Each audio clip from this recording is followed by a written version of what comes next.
গুমের অভিযোগে ২৫ কর্মকর্তার মধ্যে ১৫ জন সেনা হেফাজতে। আইনি ব্যাখ্যা সাপেক্ষে ট্রাইব্যুনালে হাজিরের বিষয়ে সিদ্ধান্ত। অপরাধের বিচারে দৃঢ় অবস্থান সেনাবাহিনীর। জুলাই সনদ স্বাক্ষর অনুষ্ঠান ২ দিন পিছিয়ে ১৭ অক্টোবর। ঐকমত্য কমিশনের সিদ্ধান্ত, উপদেষ্টাদের বিরুদ্ধে পক্ষপাতিত্বের পাল্টাপাল্টি অভিযোগ বিএনপি জামায়াতের। উপদেষ্টা নয়, দুর্নীতির কাঠামো থেকে জাতির সেফ এক্সিট দরকার। গুম খুন মুক্ত ব্যবস্থার তাগিদ উপদেষ্টাদের। জুলাই সনদে সমাধান দেখছেন বদিউল আলম। জাতীয় পার্টির সমাবেশ ঘিরে উত্তেজনা। কাকরাইলে ধাওয়া পাল্টা ধাওয়া, টিয়ার শেল ও সাউন্ড গ্রেনেড নিক্ষেপ। নেতাকর্মীদের সরিয়ে দিল পুলিশ। এবং গাজামুখী যাত্রার উদ্দেশ্যই ছিল ইসরায়েলি অবরোধ ভাঙা। কারামুক্ত হয়ে দেশে ফিরে জানালেন আলোকচিত্রী শহীদুল আলম। ফিলিস্তিন মুক্ত না হওয়া পর্যন্ত লড়াইয়ের ঘোষণা।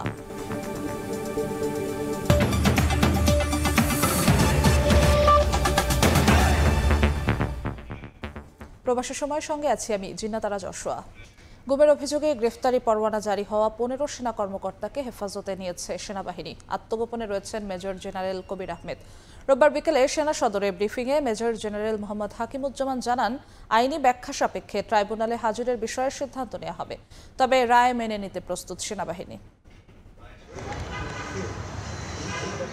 গুমের ২ মামলায় সাবেক প্রধানমন্ত্রী শেখ হাসিনা সহ ৩০ জনের বিরুদ্ধে গেল ৮ অক্টোবর গ্রেফতারি পরোয়ানা জারি করেন আন্তর্জাতিক অপরাধ ট্রাইব্যুনাল। এর মধ্যে ডিজিএফআই-এর সাবেক ৫ প্রধান সহ ২৫ জন সেনা কর্মকর্তা রয়েছেন। সামনে দাঁড়িয়েছি, তাদের একটু পরিচয় করি। এ বিষয়ে অবস্থান ব্যাখ্যা করতে শনিবার সেনা সদরে ব্রিফিংয়ে মেজর জেনারেল মোহাম্মদ হাকিমুজ্জামান জানান, পরোয়ানাভুক্ত ২৫ সেনা কর্মকর্তার মধ্যে অবসরপ্রাপ্ত ৯ জন। এর মধ্যে কর্মরত ১৪ জন ও এলপিআরে থাকা একজনকে হেফাজতে নেওয়া হয়েছে।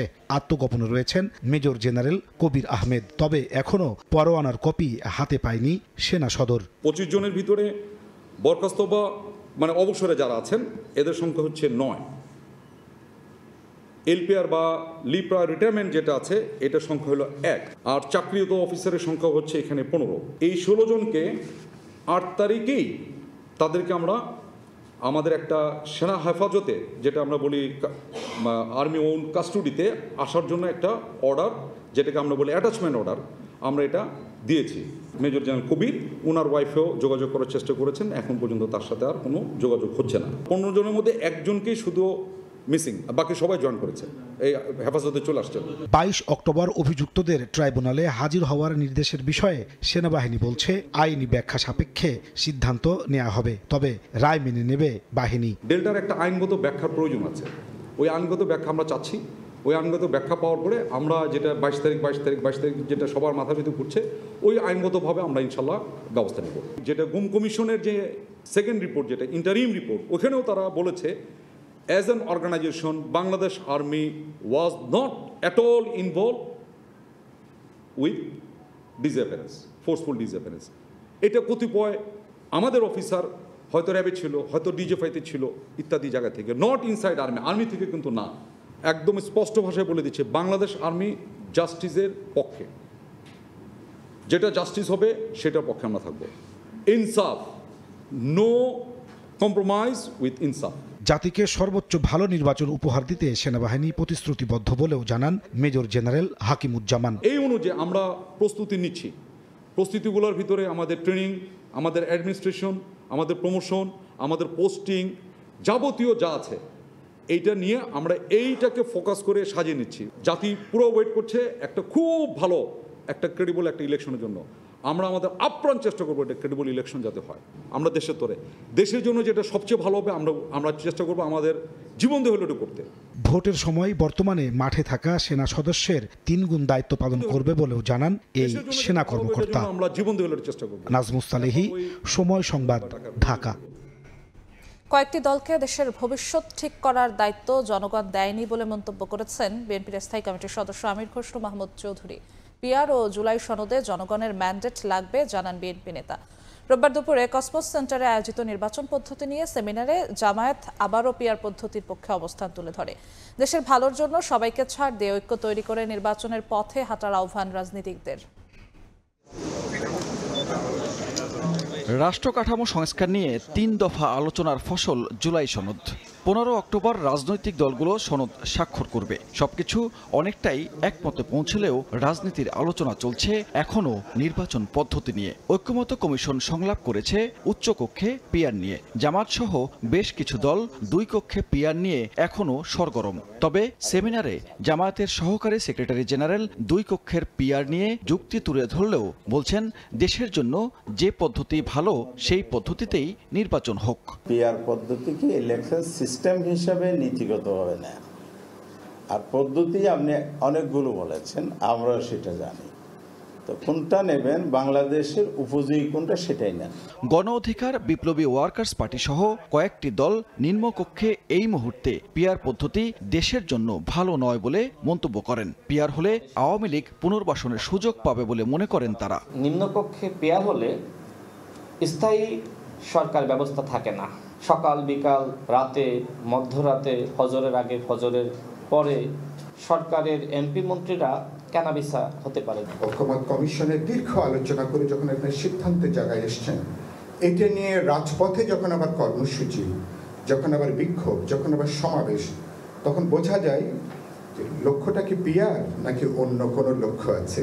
কেউ কেউ অনেকেই বলেছে যে আমরা লোয়ার হাউসে পিআর বলছি না, কিন্তু মনে করি আপার হাউসে পিআর হতে পারে। বাংলাদেশে যদি এখন আপনি ভোটের বাজার ঘুরে আসেন, দেখবেন কোনো মানুষ পিআর বোঝে না যারা ভোট দেবে। এবি পার্টির চেয়ারম্যান সবাইকে ছাড় দিয়ে নির্বাচনের দিকে হাঁটতে বলেন। পিআরের তো কিছু ভালো দিক আছে, কিন্তু বিএনপি সব খারাপগুলাই বলবে, ভালোর একটাও বলবে না। আবার জামাত হচ্ছে পিআরের পক্ষে, সে এমনভাবে পিআরের পক্ষে বলবে মনে হচ্ছে যেন পিআর হচ্ছে আরবের খুরমা খাজুর, এটা ছাড়া আর বাংলাদেশে আর কোনো সমস্যা নাই। পিআর পদ্ধতি নিয়ে যারা পক্ষে তাদের জনগণের কাছে গিয়ে ম্যান্ডেট আনতে বলেন আমির খসরু। কয়েকটি দলকে দেশের ভবিষ্যৎ ঠিক করার দায়িত্ব জনগণ দেয়নি বলেও এ সময় মন্তব্য করেন তিনি। সব জায়গায় ঐক্যমত তা তো না। এখন কি আপনি যে বিষয়গুলোতে ঐক্যমত হয় নাই, আপনি কি সবগুলোর উপর এখন কি গণভোটে জিততে পারবেন? পিআরের জন্য আমাকে গণভোটে যেতে হবে কেন? আমাদের তো প্রত্যেকটি দলের অনেকগুলো ইস্যু আছে যেগুলো ঐক্যমত হয় নাই। তাহলে ওই যদি গণভোটের প্রক্রিয়া আপনি যেতে চান আগামী 2 বছর, তো আপনাকে গণভোটই করতে হবে। ফার্স্ট অফ অল এই দায়িত্ব আমাদেরকে কে দিয়েছে এই সিদ্ধান্ত নেওয়ার জন্য? আমাদেরকে জনগণ তো এই দায়িত্ব দেয় নাই। সব দলই দ্রুত নির্বাচনের পক্ষে মত দেন। সানবীর রূপল, সময় সংবাদ, ঢাকা। উপদেষ্টাদের বিরুদ্ধে পক্ষপাতিত্বের পাল্টাপাল্টি অভিযোগ তুলেছে বিএনপি ও জামাত। জনগণ অন্তর্বর্তী সরকারকে শতভাগ নিরপেক্ষ দেখতে চায় বলে মন্তব্য করেছেন মির্জা ফখরুল ইসলাম আলমগীর। আর ভোটে লেভেল প্লেইং ফিল্ড নিশ্চিতের দাবি মিয়া গোলাম পরোয়ারের। বিএনপির স্থায়ী কমিটির সদস্য প্রয়াত আসামা হান্নান শাহর নবম মৃত্যুবার্ষিকী উপলক্ষে শনিবার গাজীপুরের কাপাসিয়ায় আয়োজন করা হয় স্মরণ সভার। এতে অংশ নেন বিএনপির মহাসচিব মির্জা ফখরুল ইসলাম আলমগীর। নির্বাচন প্রসঙ্গে তিনি বলেন, উপদেষ্টাদের কয়েকজন কোনো দলের পক্ষপাতিত্ব করছেন। নির্বাচনের সময় সরকার ও উপদেষ্টাদের শতভাগ নিরপেক্ষ থাকার আহ্বান জানান বিএনপি মহাসচিব। খুব পরিষ্কার করে বলে দিতে চাই এই সরকারকে, এই অন্তর্বর্তী সরকারকে, যে আপনি শতভাগ নিরপেক্ষ থাকবেন। আপনার উপদেষ্টা মণ্ডলীর সদস্যদের মধ্যে কেউ কোনো দলের জন্য পক্ষপাতিত্ব করছেন বলে বিভিন্ন জায়গায় অভিযোগ আসছে। আমরা এটা শুনতে চাই না, বাংলাদেশের মানুষ এটা শুনতে চায় না। বাংলাদেশের মানুষ সম্পূর্ণ নিরপেক্ষতা চায় এবং নিরপেক্ষ নির্বাচন চায়। আর বিলম্ব নয়, আর কারোর জন্য অপেক্ষা নয়। এখন নির্বাচনের রাস্তায় উঠে গেছে গাড়ি, এই গাড়িকে চালিয়ে শেষ পর্যন্ত নিয়ে যেতে হবে। এদিকে প্রশাসন উপদেষ্টাদের কেউ একটি দলকে ক্ষমতায় আনতে বিশেষ সুবিধা দেওয়ার চেষ্টা করছে বলে অভিযোগ তুলেছেন জামায়াত ইসলামীর সেক্রেটারি জেনারেল মিয়া গোলাম পরোয়ার। দুপুরে খুলনার পাইকগাছা উপজেলার এক অনুষ্ঠানে লেভেল প্লেইং ফিল্ড নিশ্চিতের দাবি জানান তিনি। নির্বাচন যত আসন্ন হচ্ছে, প্রশাসন এবং সরকারের অভ্যন্তরে কিছু উপদেষ্টাদের মধ্যে কেন যেন একটু অস্থিরতা, কখনো একটা বিশেষ দলের চাপে যেন তারা নথি স্বীকার করছেন। অন্যদিকে নির্বাচনের আগে সংস্কারের তাগিদ দিয়েছেন এনসিপির সদস্য সচিব আক্তার হোসেন। দুপুরে রংপুরের নেতাকর্মীদের সঙ্গে শুভেচ্ছা বিনিময় শেষে জানান, নির্বাচনী জোট নিয়ে জাতীয় নাগরিক পার্টি কোনো দলের সঙ্গেই বৈঠক করেনি। সামনের যে নির্বাচন, সেই নির্বাচনে এখনো পর্যন্ত জাতীয় নাগরিক পার্টি কোনো দলের সঙ্গে জোটের ব্যাপারে আমরা আলাপ আলোচনা করি নাই। আমরা অন্তর্বর্তীকালীন সরকারের কাছে আহ্বান জানাই, আপনারা নির্বাচনের প্রস্তুতি গ্রহণ করছেন, কিন্তু সে প্রস্তুতি যেন অবশ্যই ফেসিবাদ বিরোধী সকল দলের কাছে গ্রহণযোগ্য হয়। জুলাই আন্দোলনে জনগণের বিরুদ্ধে অবস্থান নেয়া র্যাব, পুলিশ ও বিজিবি সেনা সদস্যদের দ্রুত বিচারের দাবি জানান আক্তার হোসেন। সবথেকে গুরুত্বপূর্ণ একটা শফিকুজ্জামান রুবেল, সময় সংবাদ। সকলে জানেন যে জাতীয় 2 দিন পিছিয়ে জুলাই জাতীয় সনদ স্বাক্ষর অনুষ্ঠান হবে 17 অক্টোবর। রোববার বিকেলে রাষ্ট্রীয় অতিথি ভবন যমুনায় প্রধান উপদেষ্টা ডক্টর মোহাম্মদ ইউনূসের সভাপতিত্বে অনুষ্ঠিত বৈঠকে এ সিদ্ধান্ত নিয়েছে ঐকমত্য কমিশন। বৈঠক শেষে কমিশন সহ সভাপতি অধ্যাপক আলী রিয়াজ জানান, আগ্রহী জনগণের অংশগ্রহণের সুবিধার্থে অনুষ্ঠানটি বুধবারের পরিবর্তে 17 অক্টোবর শুক্রবার বিকেলে জাতীয় সংসদ ভবনের দক্ষিণ প্লাজায় অনুষ্ঠিত হবে। জুলাই জাতীয় সনদ স্বাক্ষর অনুষ্ঠানে বিভিন্ন রাজনৈতিক দল ও জোটের প্রতিনিধিরা অংশ নেবেন। এছাড়া বিভিন্ন শ্রেণী পেশার প্রতিনিধিদের আমন্ত্রণ জানানো হবে।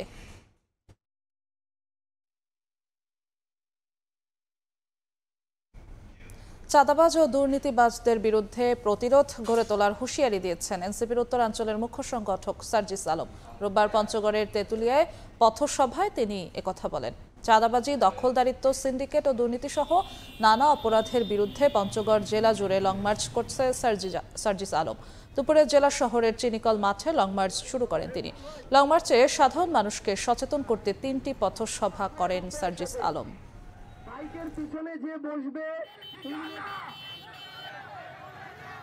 প্রত্যেক জেলা উপজেলায় 5 থেকে 10 জন চাঁদাবাজ, চোরা কারবারি, সিন্ডিকেট চালনাকারী, মাদক ব্যবসায়ী, বাটপার, কালপ্রিট আছে, যারা ওই উপজেলা জেলাগুলোকে রক্ত চুষে খাচ্ছে। স্পষ্ট করে আপনাদেরকে অনুরোধ করি, আমরা এই তেঁতুলিয়া পঞ্চগড়ে কোন চাঁদাবাজ যারা চুরি করে বড় গলায় কথা বলে তাদেরকে আর বড় গলায় কথা বলতে দিব না।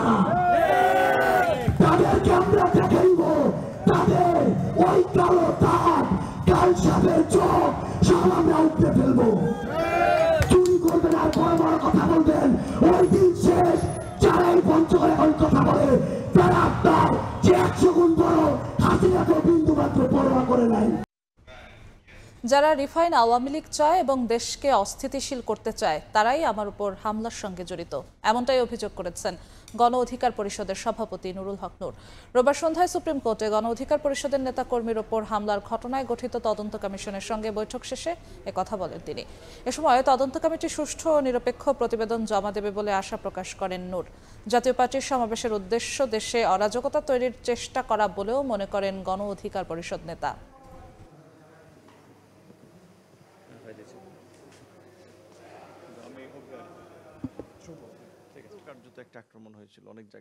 তদন্ত কমিটি আমার সাথে কথা বলেছে, ঘটনা শুনেছি, সেখানে আমিও তাদেরকে বলেছি, যেখানে মনে হচ্ছে যে সেনাবাহিনীর কেউ এই ঘটনায় জড়িত ছিল।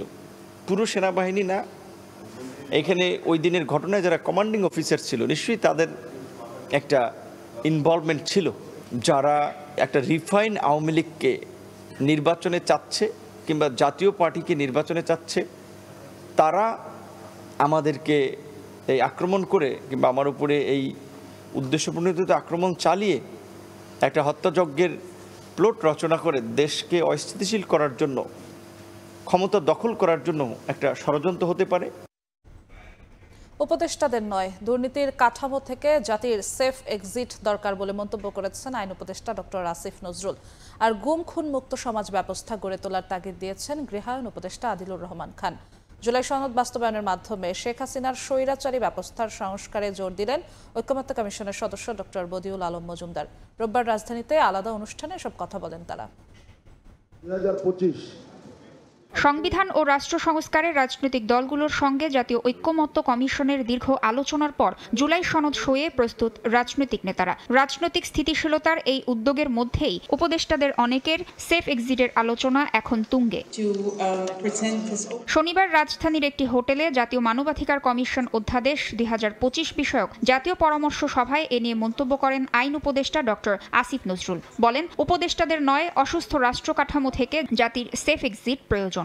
গুম খুন মুক্ত ব্যবস্থা গড়ে তোলার তাগিদ দেন উপদেষ্টা আদিলুর রহমান খান। আগামী নির্বাচনের আগে আমাদের এই কাজগুলো কিন্তু আমাদের সঠিকভাবে করে যেতে হবে, যাতে আর বাংলাদেশের মানুষ কখনো অন্যায় অবিচারের শিকার না হয়। উপদেষ্টারা খুব নিশ্চিতভাবে জানি আমাদের কারো কোনো সেফ এক্সিটের প্রয়োজন নাই। দুঃশাসন দেখলাম, গুম দেখলাম, বিচার বহির্ভূত হত্যাকাণ্ড, এরকম একটা ভয়াবহ, অসুস্থ, আত্মধ্বংসী রাষ্ট্র কাঠামো থেকে আমাদের সেফ এক্সিট প্রয়োজন। আর মানবাধিকার রক্ষা ও বাস্তবায়নে আইন শৃঙ্খলা বাহিনীর ভূমিকাই প্রধান বলে মনে করেন পরিবেশ উপদেষ্টা। অ্যাটর্নি জেনারেল মোহাম্মদ আসাদুজ্জামান বলেন, প্রস্তাবিত খসড়ায় জাতীয় মানবাধিকার কমিশনকে দেয়া হয়নি মামলা করার এখতিয়ার। নতুন করে যে উদ্যোগ নিয়েছেন, আমি এই কমিশনকে আরেকটু শক্তিশালী করার জন্য একটু ওয়েল থট দেওয়ার জন্য বলবো। This law will actually be complemented by the police commission, media commission, so this will not be a standalone piece of law. এদিকে এফটিসিতে গণতন্ত্র সুরক্ষায় আগামী নির্বাচনের গুরুত্ব নিয়ে ছায়া সংসদ বিতর্ক অনুষ্ঠানে জাতীয় ঐক্যমত্য কমিশনের সদস্য ডক্টর বদিউল আলম মজুমদার বলেন, জুলাই সনদ বাস্তবায়নের মাধ্যমে শেখ হাসিনার স্বৈরাচারী ব্যবস্থার সংস্কার দরকার। শেখ হাসিনা স্বৈরাচার ছিল, ফ্যাসিস্ট ছিল, শেখ হাসিনা পালিয়ে গিয়েছে, কিন্তু শেখ হাসিনা স্বৈরাচারী ব্যবস্থা রেখে গিয়েছে। আবারও যদি সেই রকম স্বৈরাচার প্রতিষ্ঠিত হয়, আবারও আপনাদের জীবন ঝুঁকিতে পড়তে পারে। তাই এই গণভোটটা যাতে পাস হয় সেই রকম সর্বশক্তি নিয়োগ করবেন আপনারা। জুলাই সনদ নিয়ে গণভোটে হ্যাঁ ভোটের পক্ষে জনমত গড়ে তুলতে সর্বশক্তি নিয়োগের জন্য সবার প্রতি আহ্বান জানান সুজন সম্পাদক। তাসনিয়া নিশাত মিম, সময় সংবাদ, ঢাকা। কর্মী সমাবেশকে কেন্দ্র করে আবারও উত্তপ্ত কাকরাইলে জাতীয় পার্টির কেন্দ্রীয় কার্যালয় এলাকা। দফায় দফায় ঘটেছে পুলিশের সঙ্গে ধাওয়া পাল্টা ধর ঘটনা। পরিস্থিতি নিয়ন্ত্রণে টিয়ারশেল, সাউন্ড গ্রেনেড ও জলকামান নিক্ষেপ করে পুলিশ।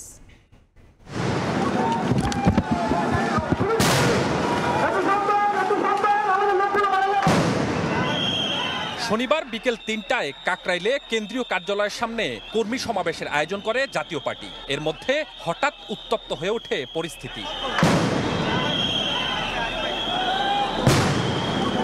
বিকেল ৩:৩০টায় পুলিশ ও নেতাকর্মীদের মধ্যে উত্তেজনা ছড়িয়ে পড়ে। পরিস্থিতি নিয়ন্ত্রণে জলকামান, টিয়ারশেল ও সাউন্ড গ্রেনেড নিক্ষেপ করে পুলিশ। ছত্রভঙ্গ হয়ে নেতাকর্মীরা অবস্থান নেন অলিতে গলিতে। দফায় দফায় চলে ধাওয়া পাল্টা ধাওয়া। পুলিশ জানায়, অনুমতি ছাড়া রাস্তা আটকে কর্মসূচি পালন করছিল জাতীয় পার্টি। এতে যান চলাচলে বিঘ্ন ঘটছিল।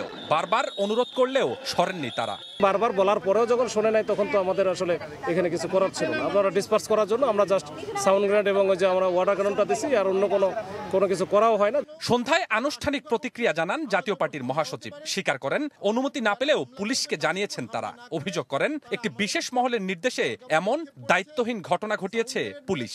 সম্পূর্ণ শান্তিপূর্ণ একটি প্রোগ্রামে পুলিশের এই অতিরিক্ত শক্তি প্রয়োগ, এখানে অসংখ্য মানুষ ছিল, স্ট্যাম্পিড হতে পারত, পদদলিত হতে পারত। পুলিশ সম্পূর্ণ দায়িত্বজ্ঞানহীন একটি আচরণ করেছে।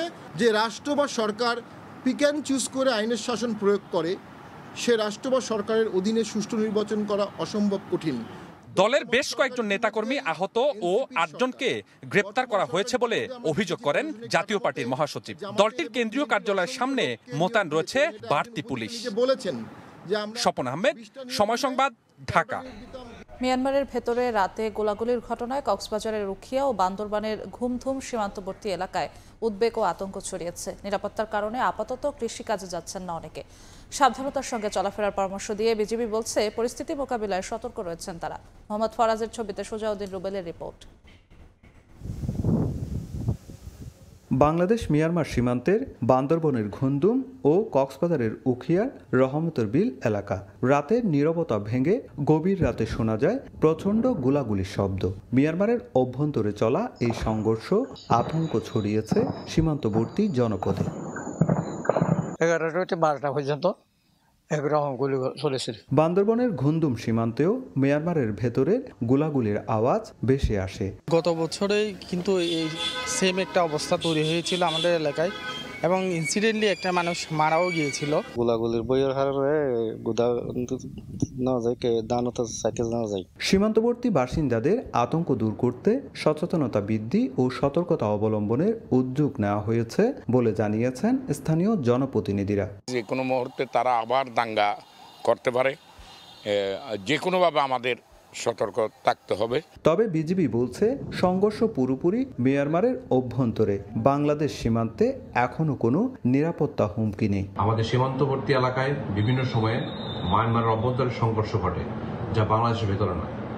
এই ধরনের পরিস্থিতি মোকাবেলায় বিজিবি সর্বদা প্রস্তুত। বাংলাদেশ মিয়ানমার প্রায় 271 কিলোমিটার সীমান্ত জুড়ে টহল ও নজরদারি জোরদার করেছে বিজিবি। সুজাউদ্দিন রুবেল, সময় সংবাদ, কক্সবাজার। চট্টগ্রামে একটি কনভেনশন সেন্টারে কনসার্ট চলাকালীন সংঘর্ষের ঘটনা ঘটেছে। এ সময় গুলিবিদ্ধ হন এক যুবক। ঘটনাস্থল থেকে গ্রেফতার করা হয় কয়েকজনকে। নগর থানা পুলিশের উপকমিশনার আমিরুল ইসলাম জানান, নগরীর জিএসি মোড় এলাকার জিএসি কনভেনশন সেন্টারে মোটরসাইকেল ব্র্যান্ড হোন্ডার অনুষ্ঠান চলছিল। রাত 8:30টার দিকে ভেতরে থাকা কয়েক যুবক নিষিদ্ধ ছাত্রলীগের পক্ষে মিছিলের চেষ্টা করে।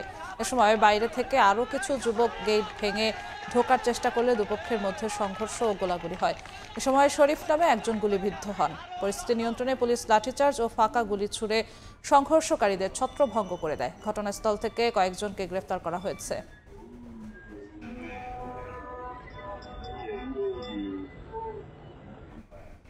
মেঘনায় ইলিশ শিকার বন্ধের অভিযানে গিয়ে হামলার শিকার হয়েছে মৎস্য বিভাগ ও আইন শৃঙ্খলা বাহিনী। এ সময় নির্বাহী ম্যাজিস্ট্রেট, মৎস্য কর্মকর্তা সহ আহত হন অন্তত 15 জন। সন্ধ্যায় বরিশালের হিজলার মেঘনা নদীতে এ ঘটনা ঘটে।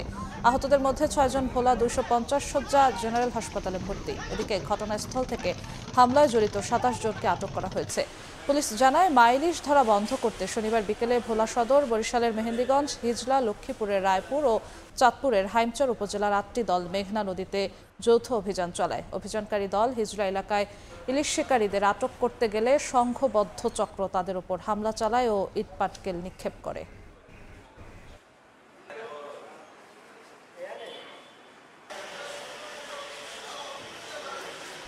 গাজামুখী নৌবহর সুমুদ ফ্লোটিলায় ইসরায়েলি আক্রমণ, আটক ও কারাগারের অভিজ্ঞতা তুলে ধরলেন আলোকচিত্রী শহীদুল আলম। বিতর্কিত ভূমিকার জন্য আন্তর্জাতিক সম্প্রদায় ও গণমাধ্যমের সমালোচনাও করেন তিনি।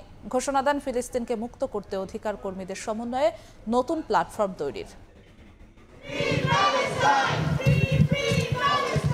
আলোচিত আলোকচিত্রী শহীদুল আলম ঢাকার মাটিতে পা রাখার সঙ্গে সঙ্গে ফ্রি ফ্রি প্যালেস্টাইন স্লোগানে মুখর হয়ে ওঠে হযরত শাহজালাল আন্তর্জাতিক বিমানবন্দরের ভিআইপি টার্মিনাল।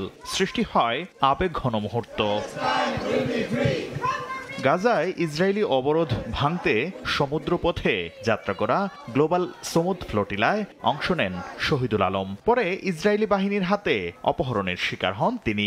কিছুদিন কারাগারে আটক থাকার পর বাংলাদেশ সরকারের প্রচেষ্টায় শনিবার দেশে ফিরেন তিনি। পরে বিকালে পান্থপথের দৃকপাঠ ভবনে সংবাদ সম্মেলন করেন শহীদুল আলম। জানান, গাজায় পৌঁছার আগেই নৌবহরে আক্রমণ করা হয়। যখন দেখি যে একেবারে বন্দুক নিয়ে নৌকায় জাহাজে নেমে গেছে উপরের দিকে, তখনই আমি মোবাইল ফোন এবং ল্যাপটপ তাড়াতাড়ি ফেলে দিলাম। শহীদুল আলম জানান, আটকের পর ইসরায়েলি বাহিনী তীরে নিয়ে নির্যাতন চালায়। গাদাগাদি করে রাখা হয় মরুভূমির গোপন কারাগারে। এ সময় প্রতিবাদ স্বরূপ অনশন করেন শহীদুল আলম ও তার সঙ্গীরা। মরুভূমির মাঝখানে একটা জেল আছে, সেইটাতে আমাদের রাখা হয়েছিল। আনুমানিক 2 ফুট বাই 5 ফুট একটা কক্ষ, তার মধ্যে আমরা 4 জন বসে লোহার ইসের মধ্যে। প্রচন্ড ঠান্ডা। অধিকাংশ গণমাধ্যমের গাজা যুদ্ধের বিষয়ে বিতর্কিত ভূমিকার নিন্দা জানান শহীদুল আলম। প্রশংসা করেন প্রধান উপদেষ্টা ও বাংলাদেশের জনগণের সমর্থনের। বাংলাদেশ যেভাবে সাড়া দিয়েছে, সেইভাবে সত্যিকার অর্থে পৃথিবীকে বাংলাদেশ দেখিয়েছে যে সারা পৃথিবীতে বাংলাদেশ কি ধরনের ভূমিকা রাখতে পারে। শাকির আহমেদ, সময় সংবাদ, ঢাকা। কেন্দ্রীয় শহীদ মিনারে শেষ শ্রদ্ধা জানানো হলো ঢাকা বিশ্ববিদ্যালয়ের ইমেরিটাস অধ্যাপক ও কথা সাহিত্যিক সৈয়দ মঞ্জুরুল ইসলামকে। রোববার ঢাকা বিশ্ববিদ্যালয় কেন্দ্রীয় মসজিদে জানাজা শেষে মিরপুর বুদ্ধিজীবী কবরস্থানে দাফন করা হয় তাকে। তার মৃত্যুতে দেশের সাহিত্য সংস্কৃতি অঙ্গনে নেমে এসেছে শোকের ছায়া। শেষবারের মতো বিশ্ববিদ্যালয়ের ক্যাম্পাস থেকে বের হলেন অধ্যাপক, তবে পায়ে হেঁটে নয়। সহকর্মী এবং শিক্ষার্থীদের কাঁধে করে প্রিয় বিশ্ববিদ্যালয় ত্যাগ করেন ইমেরিটস অধ্যাপক ও কথাসাহিত্যিক সৈয়দ মঞ্জুরুল ইসলাম। বৃষ্টিস্নাত সকাল থেকে শোকের ছায়ায় ভারী হয়েছিল শহীদ মিনার প্রাঙ্গণ। সাবেক সহকর্মী, বন্ধু এবং শিক্ষার্থীদের ভালোবাসায় সিক্ত হয়ে বিদায় নিলেন তিনি। রাজধানীর ল্যাবিড হাসপাতালে চিকিৎসাধীন অবস্থায় শুক্রবার বিকেলে মারা যান সৈয়দ মঞ্জুরুল ইসলাম। তার বয়স ছিল ৭৪ বছর। স্ত্রী, এক পুত্র সহ অসংখ্য গুণগ্রাহী রেখে গেছেন বাংলাদেশের কথা সাহিত্যে নতুন ধারার স্রষ্টা। সাধারণত যারা প্রাবন্ধিক হয় তারা হয়তো সৃষ্টিশীলতার দিকে তত থাকে না, কিন্তু মঞ্জুর দু হাতেই দুই বীণা বাজিয়েছে। বাতি ঘরগুলো যদি নিভে যায়, নতুন বাতিঘর তৈরি হতে হবে, না হলে তো আগামী অন্ধকার। শ্রদ্ধা নিবেদনে উপস্থিত ছিলেন বিভিন্ন শ্রেণী পেশার মানুষ। তার মৃত্যুতে দেশের সাহিত্য ও সংস্কৃতি অঙ্গনে নেমে এসেছে শোকের ছায়া। বাংলাদেশের শিক্ষা এবং সাহিত্য অঙ্গনে সৈয়দ মঞ্জুরুল ইসলামের অবদানের কথা স্মরণ করেছেন সবাই। সুন্দরের স্বপ্ন কি সবাই দেখে? তো সেই যারা দেখে তাদের একজন হলো কি মঞ্জুরুল ইসলাম। প্রচন্ড নির্লোভ ছিলেন, ওনার যেটাই বিশ্বাস থাকুক, যার প্রতি ভালোবাসা থাকুক, কোনো লোভ থেকে করতেন না। ঢাকা বিশ্ববিদ্যালয় তার শ্রেষ্ঠ শিক্ষকদের মধ্যে একজনকে আজকে হারালো। ঢাকা বিশ্ববিদ্যালয়ের কেন্দ্রীয় মসজিদে জানাজা শেষে সৈয়দ মঞ্জুরুল ইসলামকে মিরপুর বুদ্ধিজীবী কবরস্থানে দাফন করা হয়। আদনান তুর্য, সময় সংবাদ, ঢাকা। সাবেক রাষ্ট্রপতি অধ্যাপক ডাক্তার AQM বদরুদ্দোজা চৌধুরীর ৯৫তম জন্মদিন পালিত হলো। রোববার বিকেলে বারিধারায় প্রয়াত রাষ্ট্রপতির নিজ বাসভবনে স্বল্প পরিসরে আয়োজন করা হয়। এ সময় উপস্থিত ছিলেন বদরুদ্দোজা চৌধুরীর মেয়ে ব্যারিস্টার মোনা চৌধুরী ও বিকল্প ধারার নেতাকর্মীরা। জন্মদিনে মোনা চৌধুরী বলেন, সবসময় সৎভাবে জীবনযাপন করতে বলতেন বদরুদ্দোজা চৌধুরী। তার কাছে রাজনীতি মানেই ছিল মানুষের সেবা করা। অনুষ্ঠানে কেক কাটার পর সাবেক রাষ্ট্রপতির স্মরণে দোয়ার আয়োজন করা হয়।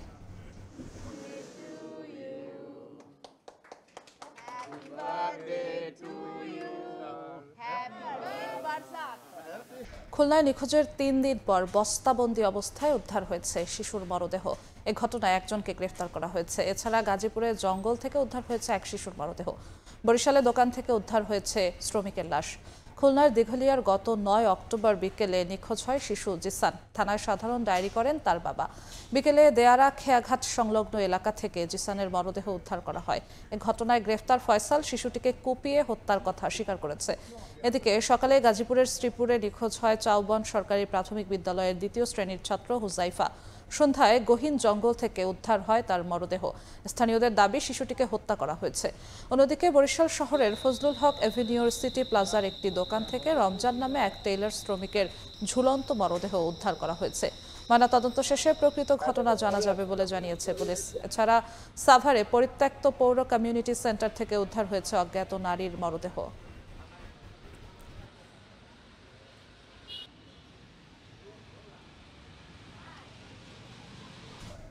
শ্রমিকদের অবরোধে প্রায় ৪.৫ ঘন্টা পর বিকেল থেকে ঢাকা ময়মনসিংহ মহাসড়কে যান চলাচল শুরু হলেও নতুন সংকট তৈরি হয়েছে। আওয়ামী লীগ নেতার ১৬টি বাস চলাচল বন্ধ করে দেওয়ার প্রতিবাদে রাজধানীর মহাখালী ও ময়মনসিংহ থেকে ইউনাইটেড ও শৌখিন পরিবহনের সব বাস চলাচল বন্ধ করে দেওয়া হয়েছে। এতে দ্বিতীয় দফায় ভোগান্তিতে পড়েছেন ঢাকাগামী যাত্রীরা। ময়মনসিংহে গ্যাজেটভুক্ত জুলাই যোদ্ধা আবু রায়হানকে নাজেহালের অভিযোগ ওঠে ইউনাইটেড পরিবহনের এক শ্রমিকের বিরুদ্ধে। এতে সেই পরিবহনের ব্যানারে থাকা আওয়ামী লীগ নেতা আমিনুল হক শামীমের মালিকানাধীন বাস চলাচল বন্ধের দাবি জানিয়ে কাউন্টারের সামনে অবস্থান কর্মসূচি শুরু করেন জুলাই যোদ্ধা ও এনসিপি নেতারা। এতে শুক্রবার রাত থেকেই বন্ধ হয়ে যায় ইউনাইটেড পরিবহনের বাস চলাচল।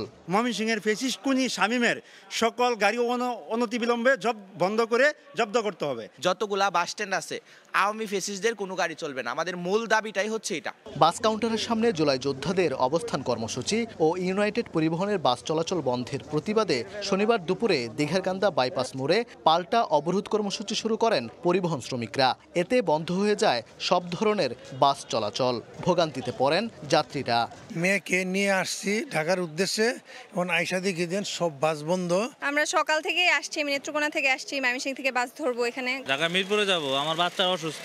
ময়মনসিংহ শ্রমিক ইউনিয়নের শ্রমিকরা রুট ব্যারিকেড দিছে, যার জন্য আমরা যাইতে পারতেছি না। আমরা যদি কাজ না করি, আমরা যদি চাকরি না করি, তাহলে কিন্তু আমাদের চলবে না। পরে জুলাই যোদ্ধা ও পরিবহন মালিক শ্রমিক নেতাদের সঙ্গে আলোচনার মাধ্যমে সমস্যা সমাধানে প্রশাসনের আশ্বাসে ৪.৫ ঘন্টা পর বিকেলে অবরোধ তুলে নেন পরিবহন শ্রমিকরা।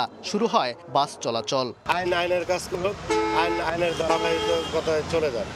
আমরা এই ধরনের আশ্বাস পাওয়ার পরে আমরা রোডঘাট ক্লিয়ার সমন্বয়করা বলে দিয়েছে, আমরা এসে এখানে রোডঘাট ক্লিয়ার করতেছি, রাস্তাঘাট ক্লিয়ার করে দিলাম। তবে অবরোধ তুলে নেওয়া হলেও ইউনাইটেড পরিবহনের ব্যানারে থাকা আওয়ামী লীগ নেতার বাস চলাচল বন্ধ রাখায় রাজধানীর মহাখালী ও ময়মনসিংহের মাসকান্দা বাসস্ট্যান্ড থেকে ইউনাইটেড ও শৌখিন পরিবহনের সব বাস চলাচল বন্ধ রেখেছে সড়ক পরিবহন ফেডারেশন। ওবায়দুল হক, সময় সংবাদ, ময়মনসিংহ।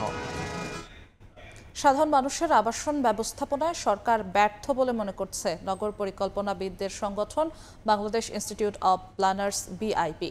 রোববার বিশ্ব বসতি দিবস উপলক্ষে আয়োজিত এক সেমিনারে সংগঠনটির সভাপতি ডক্টর আদিল মোহাম্মদ খান বলেন, নিম্ন মধ্যবিত্ত আয়ের মানুষের আবাসন তৈরিতে সরকার সুনির্দিষ্ট নীতিমালা অনুসরণ করছে না। গণ অভ্যুত্থান পরবর্তী সময়ে এখনও বৈষম্য রয়ে গেছে বলেও অভিযোগ করেন তিনি। ঢাকা সহ সারা দেশে আবাসন সংকট তীব্র হচ্ছে বলেও মত দেন বক্তারা। বলেন, আবাসন ব্যবসায়ীদের ওপর সরকারের সুনির্দিষ্ট নির্দেশনা না থাকায় নিম্ন মধ্যবিত্ত মানুষের আবাসন তৈরিতে পিছিয়ে পড়ছে।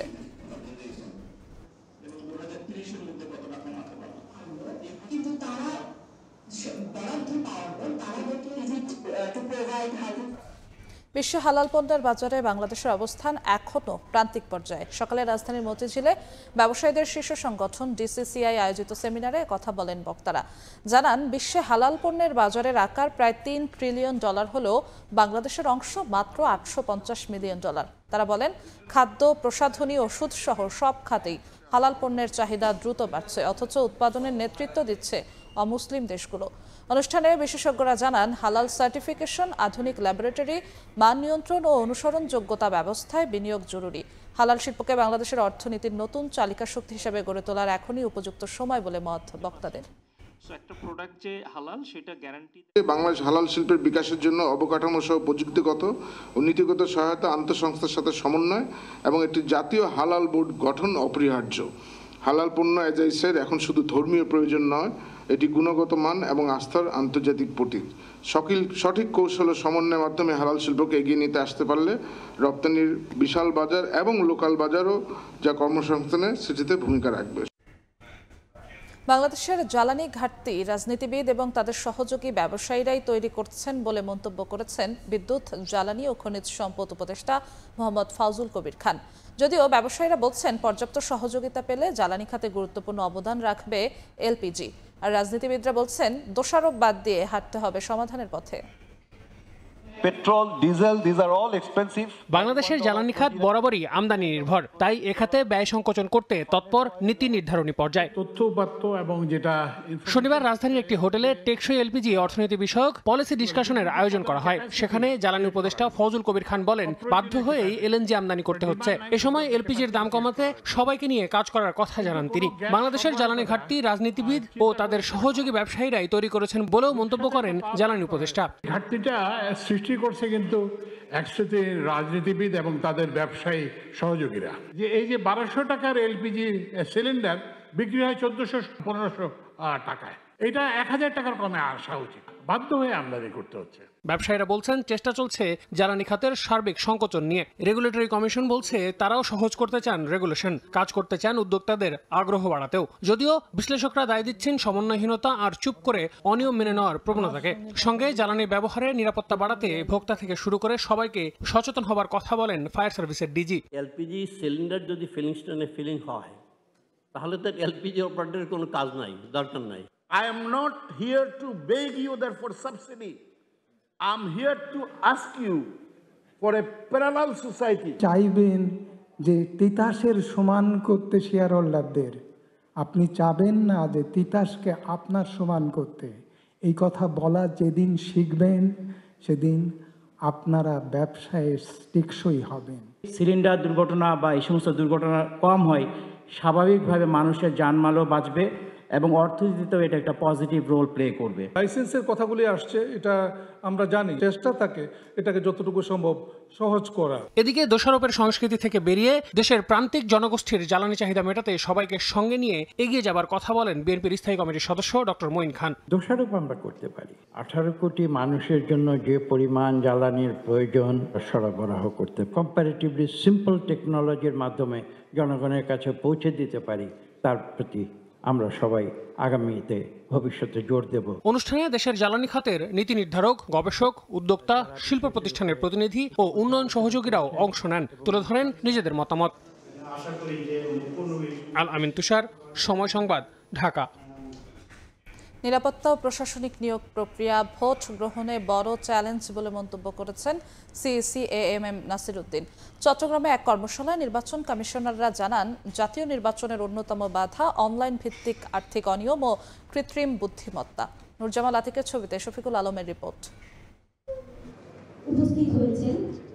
2026 সালের ফেব্রুয়ারিতে রোজার আগে জাতীয় সংসদ নির্বাচন আয়োজন করতে যাচ্ছে নির্বাচন কমিশন। প্রস্তুতি হিসাবে ভোট গ্রহণকারী কর্মকর্তাদের চ্যালেঞ্জ ও উত্তরণের উপায় নিয়ে দেশব্যাপী চলছে নানা কর্মশালা।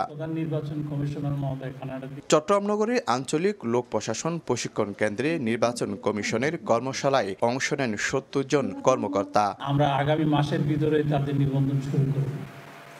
জেলখানায় হাজতে যারা রয়েছেন কয়েদি, তারাও পোস্টাল ব্যালটে ভোট দিতে পারবে। কিভাবে একটি সুষ্ঠু সুন্দর নির্বাচন হবে এবং তারা ভোটে অংশগ্রহণ করবে, এই বিষয়ে জনসচেতনতা তৈরি করতে হবে। নির্বাচন পরিচালনায় প্রিসাইডিং অফিসারদের পূর্ণাঙ্গ ক্ষমতা দেয়া হবে বলে জানান সিসি। কথা বলেন ভোট গ্রহণের চ্যালেঞ্জ নিয়েও। রিটার্নিং অফিসারের কাছে এবং প্রিসাইডিং অফিসারের কাছে সব ধরনের ক্ষমতা দেওয়া আছে। যদি গোলমাল করে সেন্টার বন্ধ করে দিবেন, 3টা গুণা হলে 3টা সেন্টার বন্ধ করে দেবেন, দরকার হলে আমার পুরো কনস্টিটিউশন ক্যান্সেল করে দিব, বন্ধ করে দিব ইলেকশন। পুরা কর্তৃত্ব নিয়ে আইনটা এক্সাক্ট করবেন। এটা করতে গেলে শুধুমাত্র যেটা আপনার দরকার হবে, আপনার নিউট্রালিটিটা, আপনি যে নিউট্রাল নিরপেক্ষ আছেন, এই জিনিসটা কিন্তু প্রমাণ দিতে হবে আপনাকে। অতীতের ব্যর্থতা বলে নির্বাচন সংশ্লিষ্টদের নির্ভয়ে কাজ করার আহ্বান জানান CEC. Micro level job. Shafiqul Alam, সময় সংবাদ, চট্টগ্রাম। গাজায় গণহত্যা ও দখলদারিত্ব বন্ধ করে যুদ্ধবিরতি, বন্দি বিনিময় ও ত্রাণ সরবরাহ শর্ত নিশ্চিতের দাবিতে সমাবেশ করেছে ফিলিস্তিন সংহতি কমিটি বাংলাদেশ। রোববার বিকেলে শাহবাগ জাতীয় জাদুঘরের সামনে সমাবেশটি অনুষ্ঠিত হয়। গাজায় ইসরায়েলি গণহত্যা বন্ধের দাবি করে বক্তারা বলেন, পুঁজিবাদ ও সাম্রাজ্যবাদ থামানো না গেলে এ ধরনের আগ্রাসন এবং হামলা অব্যাহত থাকবে। প্রতিবাদ শক্তিশালী না হলেও ধারাবাহিক ও সম্মিলিত প্রতিবাদ শত্রুকে দুর্বল করবে উল্লেখ করে গাজায় গণহত্যা বন্ধে মুসলিম বিশ্বকে ঐক্যবদ্ধ হওয়ার আহ্বান জানান তারা।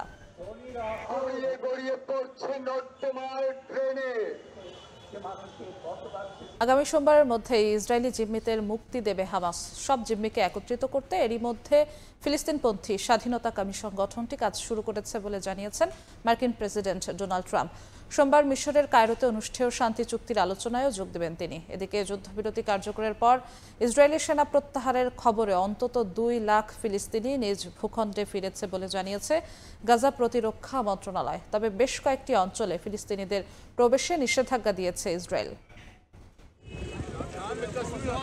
অবশেষে একটু একটু করে প্রাণ ফিরছে গাজার। আশা নিরাশা আর অনিশ্চয়তার দোলাচলের মধ্যেও ধ্বংসস্তূপের নগরী গাজায় ফিরতে শুরু করেছেন বাসিন্দারা। গাজায় যুদ্ধবিরতি কার্যকরের ঘোষণা আসার পর পায়ে হেঁটে অথবা যানবাহনে করে নিজ বাসস্থানের উদ্দেশ্যে রওনা হন ফিলিস্তিনিরা। চুক্তি অনুযায়ী গাজার বেশ কয়েকটি অঞ্চল থেকে সেনা প্রত্যাহার করতে শুরু করেছে নেতানিয়াহু সরকার। তবে বেশ কয়েকটি অঞ্চলে ফিলিস্তিনিদের প্রবেশে নিষেধাজ্ঞা দিয়েছে ইসরায়েল। গাজা প্রতিরক্ষা মন্ত্রণালয়ের তথ্য অনুযায়ী শুক্রবার হামাস ইসরায়েল যুদ্ধবিরতি কার্যকরের পর গাজায় 2 লাখ মানুষ ফিরেছে। তবে নিজেদের সেই ঘরবাড়ির আর চিহ্নটুকু নেই। ইসরায়েলি বাহিনীর বর্বরতায় বেশিরভাগ অঞ্চলই এখন ধ্বংসস্তূপে পরিণত হয়েছে। বোমা বর্ষণে গুড়িয়ে দেয়া ভবনগুলোতে উদ্ধার কাজ শুরু করেছেন স্থানীয়রা। ধ্বংসস্তূপ থেকে বেরিয়ে আসছে একের পর এক লাশ। শনিবারে 150-র বেশি মরদেহ উদ্ধার করে হাসপাতালে পাঠিয়েছে উদ্ধারকারী দল। মার্কিন প্রেসিডেন্ট ডোনাল্ড ট্রাম্প জানিয়েছেন, আগামী সোমবারের মধ্যে ইসরায়েলি জিম্মিদের মুক্তি দেবে হামাস। সব জিম্মিকে একত্রিত করতে কাজ শুরু হয়েছে বলেও জানান তিনি। পরিস্থিতি পর্যবেক্ষণে এরই মধ্যে ইসরায়েলে পৌঁছাতে শুরু করেছে মার্কিন সেনারা। সোমবার মিশরের কায়রোতে অনুষ্ঠেয় শান্তি চুক্তির আলোচনায় যোগ দেবেন ট্রাম্প। তবে এর আগে ইসরায়েলের পার্লামেন্টে ভাষণ দেওয়ার কথা রয়েছে তার। যুদ্ধ অবসানে যুক্তরাষ্ট্রের মধ্যস্থতায় শান্তি চুক্তি হলেও গাজা থেকে পুরোপুরি সেনা প্রত্যাহার করা হবে না বলে জানিয়েছেন ইসরায়েলি প্রধানমন্ত্রী নেতানিয়াহু। এরই মধ্যে হামাসের হাতে আটক জীবিত জিম্মিদের ছবি প্রকাশ করেছে তেল আবিব। মুক্তি পেতে যাওয়া 250 ফিলিস্তিনি বন্দীরও তালিকা প্রকাশ করেছে দেশটি। এদিকে ফিলিস্তিনে বিদেশি হস্তক্ষেপ মেনে নেওয়া হবে না বলে হুঁশিয়ারি দিয়েছে প্যালেস্টাইন ইসলামিক জিহাদ সহ হামাসপন্থী বিভিন্ন সংগঠন। নাসরিন রুমি, সময় সংবাদ। যুক্তরাষ্ট্রের মিসিসিপির লিল্যান্ড শহরে বন্দুকধারীর হামলায় অন্তত 4 জন নিহত ও 12 জন আহত হয়েছেন। স্থানীয় সময় শুক্রবার রাতে লিল্যান্ড হাই স্কুলের হোমকামিং সপ্তাহ উপলক্ষে আয়োজিত অনুষ্ঠানে হামলার ঘটনা ঘটে। শহরের মেয়র জন লি জানান, হামলাকারীর পরিচয় বা অবস্থান সম্পর্কে এখনও কোনো তথ্য পাওয়া যায়নি। তিনি বলেন, তদন্ত চলছে এবং ন্যায় বিচার নিশ্চিত করা হবে। স্থানীয় পুলিশ জানায়, আহতদের নিকটস্থ হাসপাতালে ভর্তি করা হয়েছে এবং পুরো ঘটনার পর পুরো এলাকায় অতিরিক্ত নিরাপত্তা জোরদার করা হয়েছে।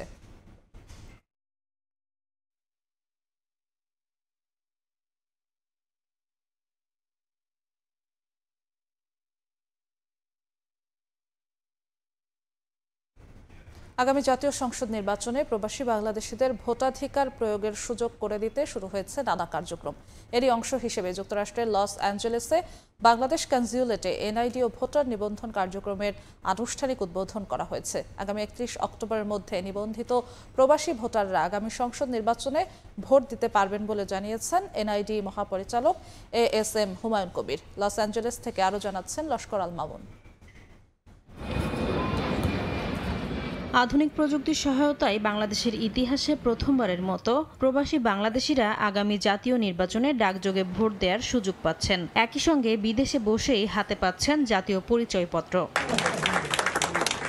স্থানীয় সময় বৃহস্পতিবার যুক্তরাষ্ট্রের লস অ্যাঞ্জেলেসে বাংলাদেশ কনস্যুলেটে প্রবাসী বাংলাদেশিদের এনআইডি ও ভোটার নিবন্ধন কার্যক্রমের আনুষ্ঠানিক উদ্বোধন করা হয়। অনুষ্ঠানে এই কার্যক্রমের বিস্তারিত তুলে ধরেন এনআইডি মহাপরিচালক ASM হুমায়ুন কবির। এ সময় কনসাল জেনারেল সহ বেশ কয়েকজন প্রবাসী বাংলাদেশির হাতে আনুষ্ঠানিকভাবে জাতীয় পরিচয়পত্র তুলে দেন তিনি। ভোট দিতে চান, তারা যেটা করবেন খুব দ্রুত এই অল্প সময়ের মধ্যে আপনারা এনরোলমেন্টটা করে ফেলবেন এবং আপনাদের যারা সহকর্মী আছে বা বন্ধু বান্ধব আছে তাদেরকে বলে ফেলবেন। বিভিন্ন ব্যাংকগুলি কিন্তু খালি করে দেওয়া হয়েছে। বিভিন্ন নামে বেনামে প্রায় $328 বিলিয়ন ফ্যাসিবাদ নানাভাবে পাচার করেছে। তখন কিন্তু আমাদের আস্থা বা আমাদের অত্যন্ত নির্ভরতার প্রতীক ছিল আপনাদের রেমিটেন্স। এই রেমিটেন্স কিন্তু আমাদের অর্থনৈতিক চাকাকে সচল রেখেছে। প্রবাসী বাংলাদেশিরা ভোটার ফর্ম পূরণের পর নির্বাচন কমিশন আবেদনকারীর সব তথ্য তদন্ত করবে। সঠিক হলেই হতে পারবেন ভোটার। একই সঙ্গে তার এনআইডি পাঠিয়ে দেওয়া হবে সংশ্লিষ্ট দূতাবাসে। ইসির postal vote BD app download করে আবেদন করতে পারবেন প্রবাসীরা। প্রবাসে অবস্থানরত বাংলাদেশি নাগরিকরা out of country voting OCV mobile অ্যাপে রেজিস্ট্রেশন করে ডাকযোগে ভোট দিতে পারবেন। প্রবাস থেকে ভোট দেওয়ার সুযোগ গণতান্ত্রিক প্রক্রিয়ায় নতুন দিগন্ত উন্মোচন করবে বলে আশা নির্বাচন কমিশনের। বর্তমানে 10টি দেশের 17টি স্টেশনে দূতাবাসের মাধ্যমে ভোটার কার্যক্রম পরিচালনা করছে ইসি। নাসরিন রুমি, সময় সংবাদ। টোকিওর প্রাণকেন্দ্র আকিহাবারা, যেখানে রয়েছে অ্যানিমেশন সংস্কৃতি অর্থাৎ কার্টুন, ফিল্ম, ভিডিও গেম এবং বিজ্ঞাপনের মাধ্যমে শৈল্পিক ও প্রযুক্তিগত সৃজনশীলতার প্রকাশ আর ভবিষ্যতের স্বাদ। ইলেকট্রনিক মার্কেট, জাপানি খাবার, রোবট রেস্টুরেন্ট সব মিলিয়ে এটি এখন বিশ্বের অন্যতম জনপ্রিয় পর্যটন গন্তব্য। জাপানের টোকিও থেকে শাকিল মাহমুদের রিপোর্টে বিস্তারিত। জাপানের আকিহাবারা ইলেকট্রনিক্স টাউন নামে পরিচিত। ড্রোন, ক্যামেরা, স্মার্টফোন, প্রযুক্তি প্রেমীদের জন্য সবকিছুই পাওয়া যায় এখানে। অনেক দোকান বিদেশি পর্যটকদের জন্য ট্যাক্স ফ্রি সেবাও দিচ্ছে। এখানকার আরেকটি বড় আকর্ষণ অ্যানিমেশন বা অ্যানিমে ও মাঙ্গা কালচার। বিভিন্ন দোকানে সাজানো জনপ্রিয় চরিত্রের পোস্টার, ফিগার আর পোশাক। বিশ্বজুড়ে অ্যানিমে ভক্তরা এখানে এসে খুঁজে পান তাদের প্রিয় চরিত্রের স্মারক। ইলেকট্রনিক শহরের মাঝে মেলে ঐতিহ্যবাহী জাপানের খাবারের স্বাদ। রামেন, তাকোয়াকি বা অনিগিরি, প্রতিটি স্টলে থাকে নতুন কিছু। আকিহাবারার প্রতিটি গলিতে জাপানের খাবারের সংস্কৃতির বৈচিত্র্য স্পষ্ট। আধুনিক প্রযুক্তির আরেক অনন্য উদাহরণ আকিহাবারার রোবট রেস্টুরেন্ট। অতিথিদের খাবার পরিবেশন করে রোবট। রয়েছে রঙিন লাইট শো। শুধু তাই নয়, পরিবেশন করা হয় সঙ্গীত। প্রযুক্তি ও বিনোদনের মেলবন্ধনে এটি এখন বিশ্ব পর্যটকদের নজর কাড়ছে। মোহাম্মদ শাকিল মাহমুদ, সময় সংবাদ, জাপান। নোয়াখালীকে বিভাগ ঘোষণার দাবিতে সৌদি আরবে আলোচনা সভা অনুষ্ঠিত হয়েছে। জেদ্দায় প্রবাসী নোয়াখালীবাসীর আয়োজনে সভায় অংশ নেন সামাজিক ও ব্যবসায়ী সংগঠনের প্রতিনিধিরা। তারা বলেন, নোয়াখালীকে বিভাগ ঘোষণা এখন সময়ের দাবি। বক্তারা বলেন, কৃষি, ব্যবসা ও রেমিটেন্স আয়ে নোয়াখালী দেশের অন্যতম শীর্ষ অঞ্চল, তবুও প্রশাসনিকভাবে জেলাটি অবহেলিত। তারা জানান, নোয়াখালী বিভাগ গঠনের দাবি কোনো আবেগ নয়, এটি যুক্তি ও ন্যায়ের দাবি। সভা শেষে প্রবাসীরা সরকারের কাছে এই দাবিতে ঐক্যবদ্ধভাবে কাজ চালিয়ে যাওয়ার অঙ্গীকার জানান।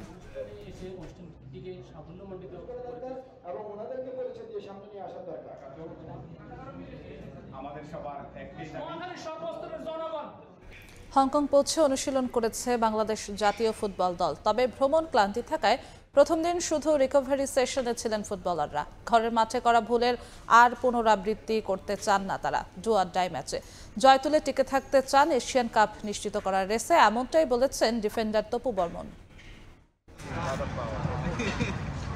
ঘরের মাঠে হংকং চায়নার বিপক্ষে এমন একটা হারের পর হয়তো অনেকেই বাংলাদেশের পক্ষে বাজি ধরার আর সাহস রাখবেন না। তবে সমর্থকদের হারিয়ে যাওয়া আত্মবিশ্বাস ফেরানোর প্রতিজ্ঞা নিয়ে হংকং সিটিতে বাংলাদেশ। এশিয়ান কাপ খেলার সম্ভাবনা প্রায় নষ্ট হয়ে গেলেও যতটুকু বেঁচে আছে সেখান থেকে ঘুরে দাঁড়িয়ে ইতিহাস রচনার প্রত্যয়। হংকং পৌঁছে একদিনের মাথায় অনুশীলন করেছে লাল সবুজ। তবে ভ্রমণ ক্লান্তি থাকায় প্রথম দিনটা কাটিয়েছে তারা রিকভারি সেশনের মধ্য দিয়ে। টানা খেলার ধকল থাকায় ফুটবলাররা পড়তে পারেন ইনজুরিতে, তাই হামজাদের নির্ভর রেখে ফিটনেস আর কন্ডিশন নিয়ে কাজ করেছেন কাবরেরা।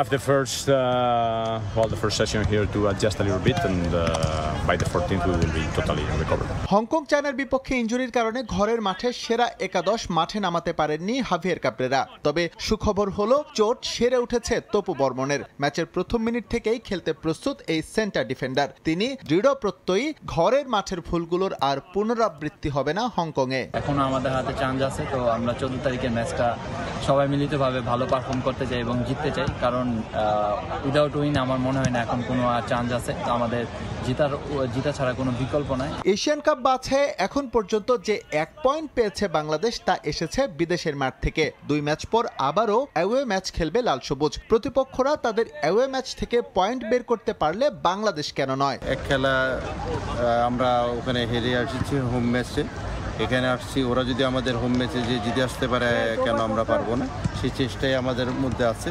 হংকং চায়নার বিপক্ষে দ্বিতীয় লেগে একাদশে বেশ কিছু পরিবর্তনের আভাস আছে টিম ম্যানেজমেন্টের পক্ষ থেকে। যে ভুল হয়েছে জাতীয় স্টেডিয়ামে, সেই পথ আর মারাতে চায় না টিম ম্যানেজমেন্টও। এসএম ইকবাল, সময় সংবাদ। এ পর্যায়ে শীর্ষ সংবাদগুলো জানিয়ে দিচ্ছি আরেকবার। গুমের অভিযোগে 25 কর্মকর্তার মধ্যে 15 জন সেনা হেফাজতে। আইনি ব্যাখ্যা সাপেক্ষে ট্রাইব্যুনালে হাজিরের বিষয়ে সিদ্ধান্ত। অপরাধের বিচারে দৃঢ় অবস্থান সেনাবাহিনীর। জুলাই সনদ স্বাক্ষর অনুষ্ঠান 2 দিন পিছিয়ে 17 অক্টোবর। ঐকমত্য কমিশনের সিদ্ধান্ত। উপদেষ্টাদের বিরুদ্ধে পক্ষপাতিত্বের পাল্টাপাল্টি অভিযোগ বিএনপি জামায়াতের। এবং উপদেষ্টা নয়, দুর্নীতির কাঠামো থেকে জাতির সেফ এক্সিট দরকার। গুম খুন মুক্ত ব্যবস্থার তাগিদ উপদেষ্টাদের। জুলাই সনদের সমাধান দেখছেন বদিউল আলম।